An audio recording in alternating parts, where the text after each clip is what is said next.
You're driving home. Everything feels normal. Traffic is moving. You're staying in your lane. Nothing seems out of place. Then suddenly, you see flashing lights behind you. Your stomach drops. You slow down and guide your car toward the shoulder. And almost immediately, one question pops into your head. Why me? Out of all the cars on the road, how did they decide to pull your car over? Did something stand out? Was there a mistake you didn't notice? Or did the officer see something you didn't realize mattered?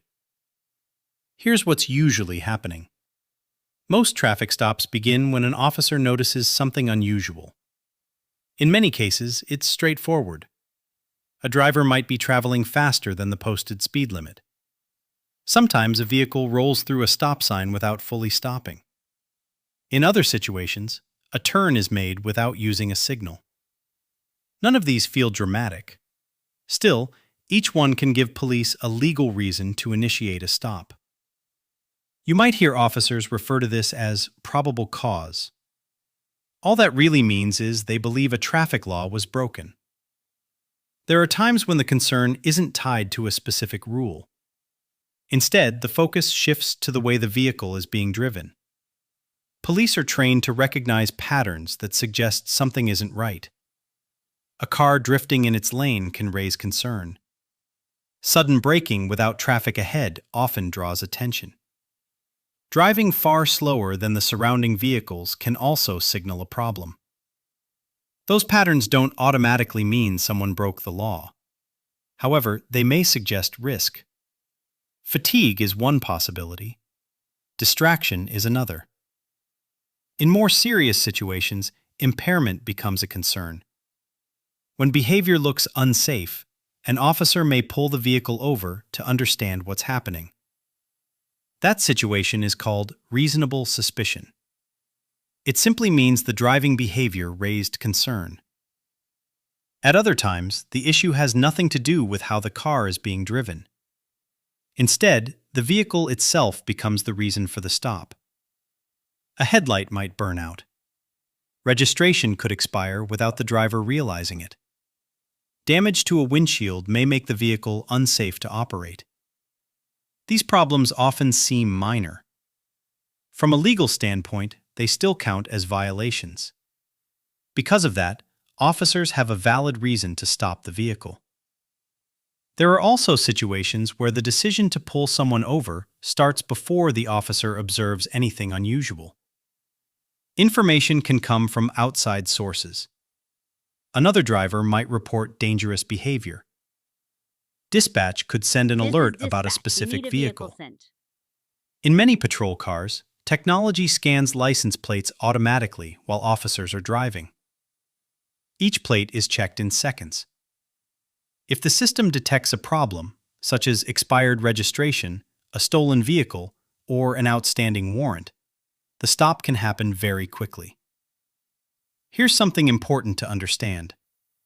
Police generally cannot pull someone over without a reason. There must be a legal justification. That justification might come from a traffic violation. It could result from unsafe driving behavior. Sometimes the reason involves a mechanical problem with the vehicle. In other cases, reliable information triggers the stop.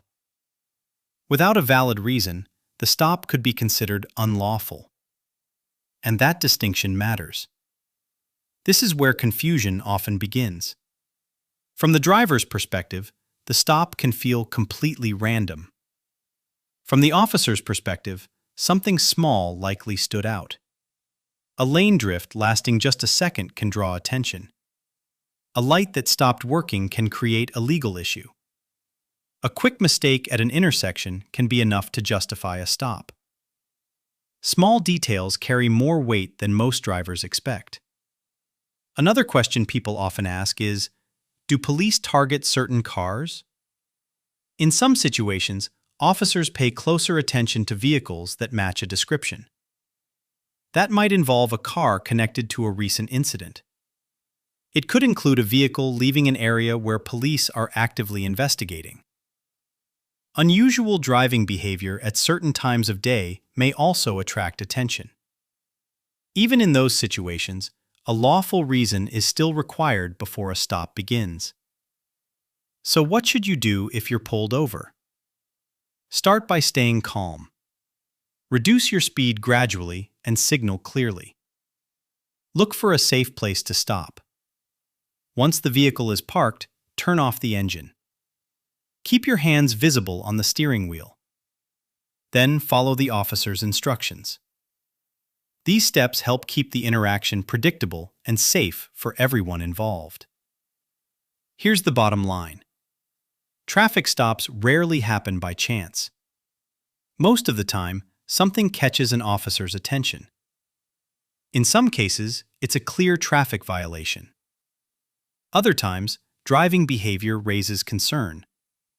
Mechanical problems can also lead to a stop. And occasionally, outside information triggers the decision. Understanding these reasons helps you stay aware and reduces the likelihood of being pulled over unexpectedly. If you found this helpful, subscribe to Simple Legal for clear explanations of everyday legal rules. Because knowing the rules is the first step to protecting yourself.